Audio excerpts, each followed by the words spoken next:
নমস্কার বন্ধুরা, গরম ধোয়া ওঠা ভাতের সঙ্গে নিরামিষ এই রেসিপিটি বাড়িতে একবার হলেও বানিয়ে দেখুন। খেতে দুর্দান্ত, শুধু ভাত না, রুটি পরোটার সঙ্গেও দুর্দান্ত লাগে খেতে। বানানো যত সহজ, খেতে তার থেকে বেশি টেস্টি। আর ঘরে থাকা উপকরণ দিয়েই বানিয়ে নিতে পারবেন। চলুন ঝটপট করে দেখে নেওয়া যাক কী করে বানিয়েছি। আর পুরো ভিডিওটা দেখবেন, তাহলেই বুঝতে পারবেন ভালো করে। আর তারপরে খুব সহজে বাড়িতে বানিয়েও নিতে পারবেন বন্ধুরা। প্রথমেই দেখুন, এই রেসিপিটা বানানোর জন্য এখানে লাগছে একটা ফুলকপি। আর এই ফুলকপিটাকে এইভাবে কেটে নিতে হবে। ফুলগুলো আলাদা করে তারপরে একটু ছোট করে এইভাবে কাটতে হবে। আর সব ফুলগুলো কেটে খুব ভালো করে ধুয়ে নিতে হবে। এখানে সব ফুলগুলো কেটে নিয়েছি। আর এইদিকে বসিয়ে দিয়েছি জল।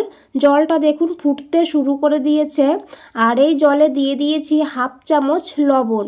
আর তারপরে দিতে হবে কেটে রাখা ফুলকপিগুলো। আর ফুলকপিগুলো দেওয়ার পর 5 মিনিট ফুলকপিটাকে মিডিয়াম ফ্লেমে এইভাবে ভাপিয়ে নিতে হবে। এখানে দেখুন 5 মিনিট ফুলকপিটাকে ভাপিয়ে নিয়েছি। এখন গ্যাসের ফ্লেমটা অফ করে ফুলকপিটাকে নামিয়ে ঠান্ডা করে নিতে হবে। আর এদিকে একটা মশলা করতে হবে। এখানে নিয়েছি 2 চামচ হলুদ সর্ষে।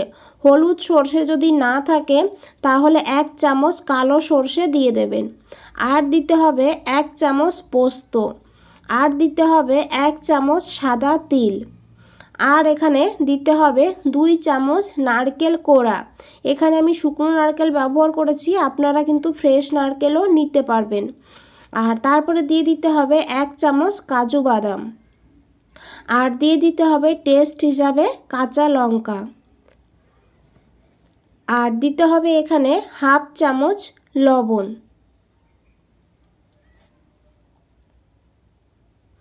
আর একটু জল দিতে হবে। জল দিয়ে একদম স্মুথভাবে পেস্ট করতে হবে। আর এখানে দেখুন বন্ধুরা, পেস্ট করে নিয়েছি। আর আমি আপনাদের একটু দেখিয়ে দিচ্ছি। দেখুন একদম একটা ক্রিমের মতন ব্যাপার চলে আসছে। এইভাবেই এটাকে পেস্ট করতে হবে। এখন এই মশলাটাকে সাইডে রেখে দিতে হবে। আর এদিকে একটা কড়া বসিয়ে দিয়েছি। কড়াইতে দিতে হবে সর্ষের তেল। এই রান্নাটা সর্ষের তেলেরই করার চেষ্টা করবেন, তাহলে খেতে বেশি ভালো হবে। আর তেলটাকে খুব ভালো করে গরম করে নিতে হবে। আর তারপরে এখানে দিয়ে দিতে হবে ফ্লেভারের জন্য একটা শুকনো লঙ্কা। শুকনো লঙ্কাটাকে এইভাবে ছোট ছোট টুকরো করে দিয়ে দিতে হবে।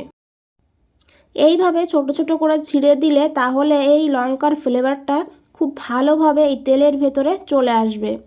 আর দিতে হবে হাফ চামচ কালো জিরা। আর দিতে হবে এখানে 1/4 চামচ হিং।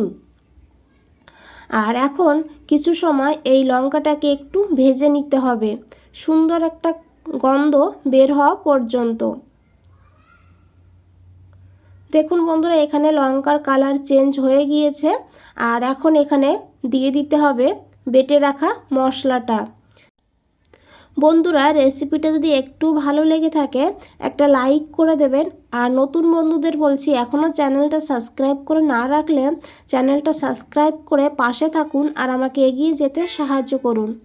মশলাটা দেওয়ার পর খুব ভালো করে মিশিয়ে নিতে হবে। আর মিক্সচার গ্রাইন্ডার ধুয়ে এখন একটু জলও অ্যাড করে দিতে হবে। আর জলটা দিয়ে খুব ভালোভাবে মিশাতে হবে। এই মশলাটা খুব বেশি কষানোর প্রয়োজন হয় না। আর দিয়ে দিতে হবে এখন একটু হলুদ গুঁড়ো। আর আপনারা চাইলে এখানে কাশ্মীরি লঙ্কার গুঁড়ো বা লাল লঙ্কার গুঁড়ো দিতে পারেন। আমি কিন্তু এখানে লাল লঙ্কার গুঁড়ো বা কাশ্মীরি লঙ্কার গুঁড়ো দেব না। এই যে কালারটা, এই কালারটাই রাখবো। 1 থেকে 2 মিনিট মতন এই মশলাটাকে একটু কষিয়ে নিতে হবে। আর এদিকে যে মিক্সচার গ্রাইন্ডারে মশলাটা বানিয়েছিলাম সেই গ্রাইন্ডারই নিয়ে নিয়েছি। আর এই গ্রাইন্ডারে দিয়ে দিতে হবে এই ভাপিয়ে রাখা ফুলকপিগুলো। আর ফুলকপিগুলো দিয়ে এখন এই ফুলকপিটাকে পেস্ট করতে হবে। যদি জলের প্রয়োজন হয় 1 থেকে 2 চামচ জল দিয়ে পেস্ট করে নেবেন। খুব বেশি জল দেবেন না।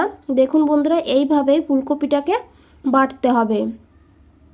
আর এদিকে দেখুন মশলার থেকে তেলও ছেড়ে দিয়েছে।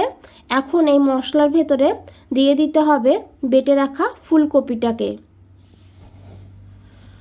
এইভাবে এই ফুলকপিটাকে একবার হলেও বাড়িতে রান্না করে খেয়ে দেখুন, দুর্দান্ত লাগবে খেতে। আর রান্না করলে আমাকে কমেন্ট করে জানাতে ভুলবেন না আপনাদের কেমন লেগেছে। আর দেখুন ফুলকপিটাকে দিয়ে খুব ভালো করে 2 মিনিট মিডিয়াম ফ্লেমে এটাকে ভেজে নিতে হবে এইভাবে। আর 2 মিনিট পর এখানে ঢাকা দিয়ে দিতে হবে। আর ঢাকা দিয়ে লো ফ্লেমে 5 মিনিট রাখতে হবে, যে মশলার ফ্লেভারটা খুব ভালোভাবে ফুলকপির মধ্যে ঢুকে যাবে। 5 মিনিট পর ঢাকনা খুলে নিয়েছি। এখানে কিন্তু আমাদের রান্না হয়েই গিয়েছে। আর এখন খুব ভালো করে মিশিয়ে নিতে হবে। আর এখন দিয়ে দিতে হবে 1 চামচ সর্ষের তেল। আর এখানে কিন্তু আপনারা একটু মিষ্টি খেতে পছন্দ করলে 1/2 চামচ চিনিও অ্যাড করে দিতে পারেন। আর দিয়ে দিতে হবে এখানে 2টো কাঁচা লঙ্কা। আর খুব ভালো করে মিশিয়ে গ্যাসের ফ্লেমটা অফ করে দিতে হবে। অফ করে দিয়ে 2 মিনিটের জন্য স্ট্যান্ডিং টাইমে রেখে দিতে হবে। 2 মিনিট পর ঢাকনাটা খুলে নিতে হবে। আর যে কাঁচা লঙ্কা আর তেলের ফ্লেভারটা খুব ভালোভাবে মিশে গেছে। আর দেখে বুঝতেই পারছেন কতটা লোভনীয় লাগছে বন্ধুরা।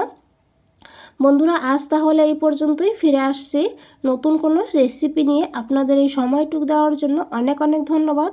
ভালো থাকবেন, সুস্থ থাকবেন। ধন্যবাদ।